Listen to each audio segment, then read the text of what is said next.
Okay,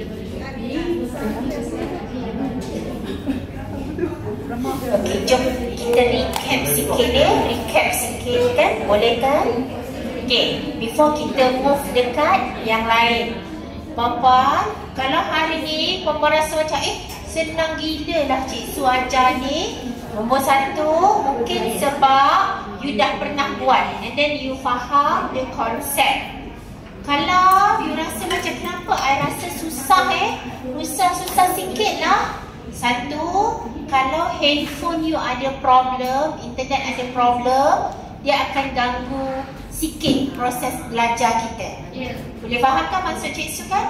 Sama ada internet lambat, handphone lambat, itu Cik Su memang faham. Cik Su pun akan, saya cepat marah kalau handphone lambat, internet lambat. Jadi saya selalu macam mesti nak beli handphone barulah untuk berniaga. Jadi orang berniaga, dia mesti handphone dia mesti, kita taklah kata iPhone 16, tapi dia mesti laju lah.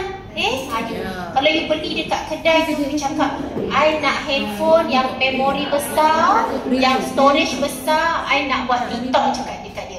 So kadang-kadang orang yang jaga kedai ni, dia ingat kita tak guna sangat, jadi dia suggestkan kita yang low spec. Faham ya? Cakap kat dia nak high spec. Tak payah iPhone, tak payah Samsung pun dah boleh dapat dah. Okay, Cik Su, ni apa ni? Apa dia? Tadi kita belajar apa? Kenapa kita tulis macam ni? Review. Bila kita ada bisnes, perlu tak bisnes kita ada dalam Google? Perlu ke sangat perlu? Sangat-sangat perlu. Kalau kita tak buat, hari ni tak belajar ni, Tekun tak buat program, OUM atau Pahat tak buat program, ada tak bisnes kita dalam Google bila orang cari? Tak ada. Tak ada. Betul. Sebab datang hari ni, rezeki kita bolehlah kita register. Hari ni bisnes kita dah ada dekat Google. Nanti balik suami tanya, yang belajar apa tadi? Nak cakap apa? Tadi belajar apa? Cuba nak jawab apa? Google. Belagak sikit. Belajar apa tadi? Google. Macam tu. Bagi tahu. Cuba abang Google sekarang juga macam tu. Sekarang. Sebab dia akan jumpa dah. Dia akan jumpa. Kalau kita tak buat, dia takkan jumpa. Okey, tanya soalan susah sikit je, sikit. Kita tak pernah buat, tapi bisnes kita ada dalam Google. Siapa yang buatkan dulu tu? Siapa yang buatkan? Orang lain lah, suami ke, anak ke, adik ke kan? Boleh tak kita minta benda tu dekat dia? Boleh tak? Boleh, tapi dia kena lantik kita. Kita kena minta dia add email kita sebagai owner. Jelas baru kita boleh dapat. Okey, minta review ni, senang tak orang nak bagi review dekat kita? Senang? Susah. Dalam kelas ni senang, semua baik-baik. Kita suruh tulis, Cik Su ni takut semua orang tak tahu nak tulis apa. Cik Su kata tulis extra sikit, kuih sedap apa kan. Tapi dia orang tak tulis tau, yang review yummy. Terbaik dia orang review, very good. Review very good. Sebab kita dalam kelas. Tapi kita bukan nak orang dalam kelas ni. Kita nak genuine customer kita tinggal komen. Macam mana nak minta review dekat orang? Kalau kita jual kuih, masa bila kita nak dapat review dia tu? Selepas dia makan. Kalau selepas dia makan dah sampai kat rumah, macam mana? Masa dia tengah makan. Masa dia tengah makan. Cakap sekarang, naik sekarang. Naik sekarang. Akak ni kalau dah balik, saya tengok tak ada potensi. Betul juga. Oh, pandai. Saya juga letak stiker. Nampak pandai letak stiker. Terima.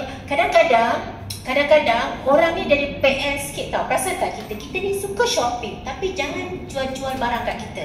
Kita tahu dah bila kita nak beli. Faham tak? Bila orang jual-jual tu kan, tak nak.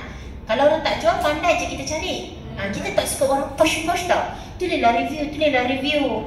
Daripada nak tulis, jadi tak nak. Tak tahulah syaitan kan. Syaitan dia bagus. Saja. Lagi dia minta, lagi kita tak nak.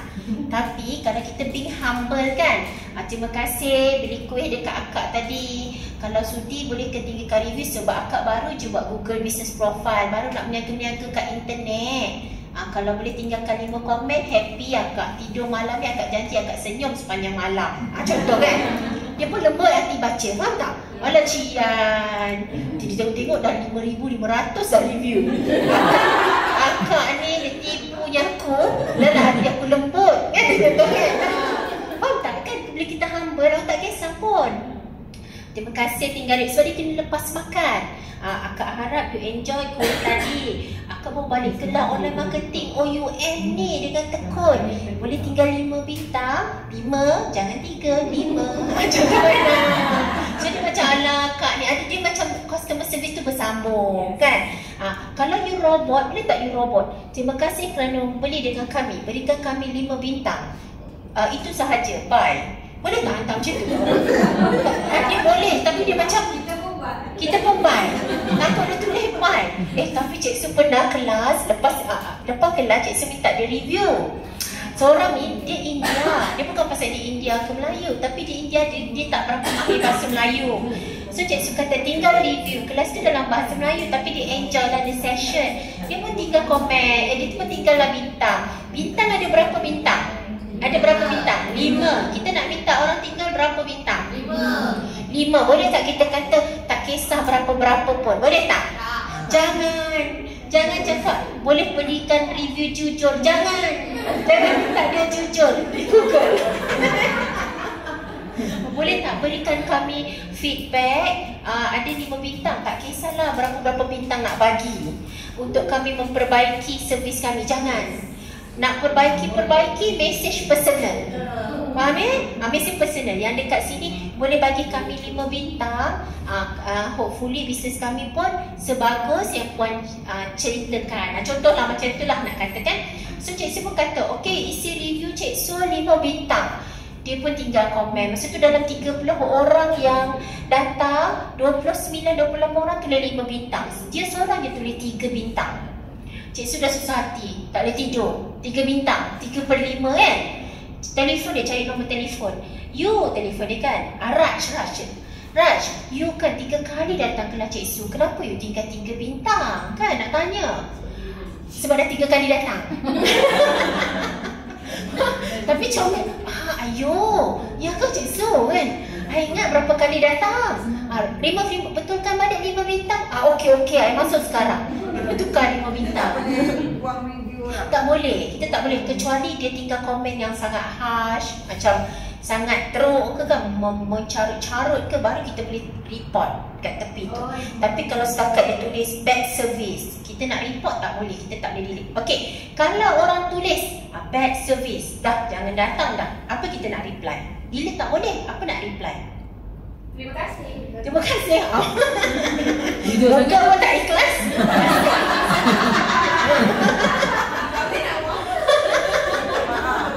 Siap ni, tangan datang.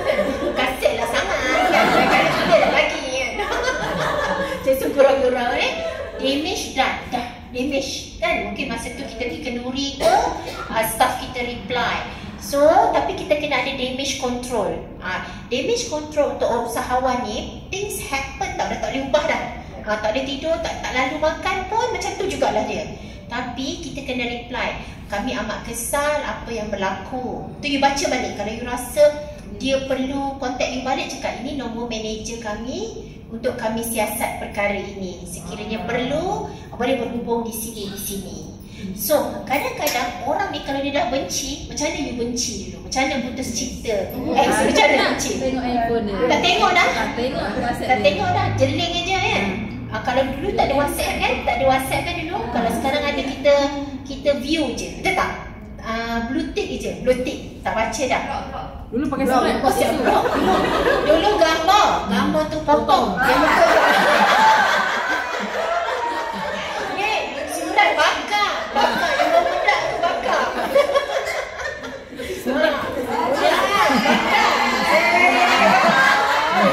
Bau shampoo tu.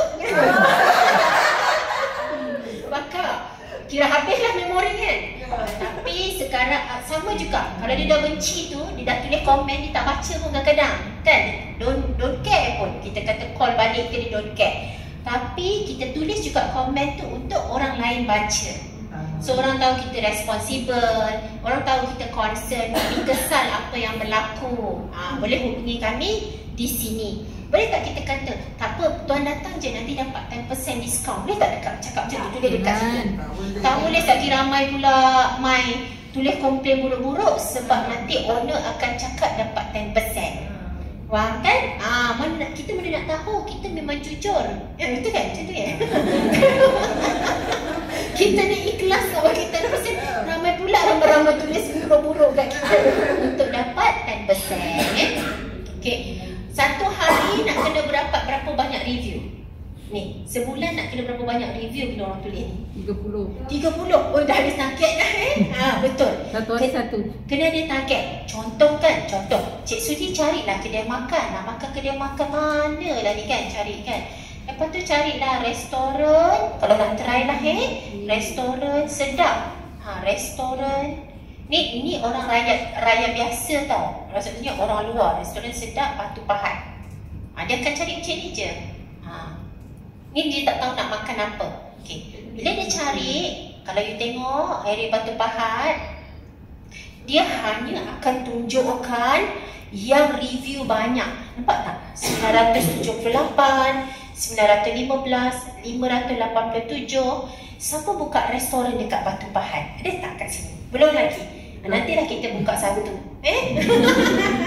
Kalau kita buka satu restoran, kita punya review ni kena berapa? Kena berapa review? Orang tinggal review. Kita nak naik nombor 1 ni, nak lawan restoran Asam Manis ni, kena 1000, kena 1200, kena 1300. Kita kena lebih banyak review daripada orang ni, baru Google naikkan kita. So sehari ke? Ada ni selama-lamanya. Maksudnya sampai up to today. 1000 ke atas lah. Jadi sebab kita nak lawan dia. Kalau tidak sekarang ni orang semua 900, 500. Kalau kita punya 500 lebih pun mungkin baru sini. Mungkin tak keluar sebab Google tunjuk top 3 sahaja. Jadi kalau orang cari tadi apa? Kuih. Kuih frozen. Kuih frozen. Contoh kan? Batu Pahat cari. So bila dia cari macam ni dia tak keluar lagi lah. Tapi bila you dah tulis banyak-banyak nanti, you punya dah naik, nanti dia akan keluarkan dekat sini. Kalau lagi ramai orang buat, tulis review lagi banyak, dia akan tunjuk dekat sini. Okay, so sangat penting ada Google Business Profile. Okay, soalan. Macam mana dah buat dengan Cik Su dalam kelas ni, rasa bijak lah dalam kelas. Dah balik kan, macam mana nak buka Google Business Profile kita? Mana? Oh, 9 titik. Ni, yang ni. Ini. Nak titik. Saya suruh tidur ke sudah titik. Sini. Kalau guna laptop senang sikit tau. Cik Su cakap betul-betul. Bukan you punya handphone Cik Su pun kena meragam. Meragam tu bila kita klik, tak boleh klik. Kok tak sampai. Kan Kalau komputer ni dia senang sikit. Dia nampak buka kat situ. Tapi handphone pun boleh pakai. Okay, dekat sini kalau banyak-banyak ni you akan nampak. Oh, kenapa ni? Ini biasa. Suspended ni, katalah Cik sudah tak ada, tiba-tiba you cakap you suspended. You klik je manage, nanti you kena hantar business, you kena hantar bil api, bil air. Dia nak tahu yang you duduk kat situ. You memang menetap di situ. Kalau tidak, semua orang boleh tipu. Contoh Cik Su kata Cik Su ada kat Batu Pahat kan. Ni depan OUM ni, kat sini Cik Su tanda kan. So dia Cik Su kena nak hantar Cik Su dapat bil dekat sini. Barulah dia boleh kata, baru dia boleh benarkan. So yang ni dia tengah jalan-jalan suspended. So, tadi Cik Su buat sama-sama dengan you. So klik dekat sini. Bila you buka, you akan nampak di sini. Nak buat any changes, kat mana nak buat perubahan? Tukar nombor telefon. Baru edit profile. Okey, lepas tu ni banyak review. Nak reply tulis dekat read review. Reply cakap terima kasih. Tadi Cik Su bagi tips. Kalau ada orang cakap, oh sedap, balas kat dia, oh terima kasih, datanglah dekat bengkel Kuih Raya Akak dekat, siap bagi tahu lagi. Google kan? Dia is a game of quality dengan quantity. Lagi banyak you sebut you punya business, you cakap datanglah kat bengkel akak kat sini, datanglah bengkel kuih raya akak dekat sini. Banyak kali you tarik, dia bukan sebut tau, sebut kan? Sebut ni dah laju dah, sebut tarik. Nanti dia punya labah-labah tu akan nampak perkataan tu. Setiap kali orang cari, dia akan appearkan you, dia akan tunjuk. Ini yang paling banyak tu dia pasal kuih raya ni, dia keluarkan you. Jelas Maksudnya Cik Su nak kami buat apa? Cik Su nak you reply, cakap terima kasih, nanti datanglah lagi ke bengkel kami ada kuih ni, bagi tahu Okey, sekarang kita nak masuk kat TikTok. Siapa tak ada TikTok lagi? Kan semua dah ada TikTok dah? Semua dah ada?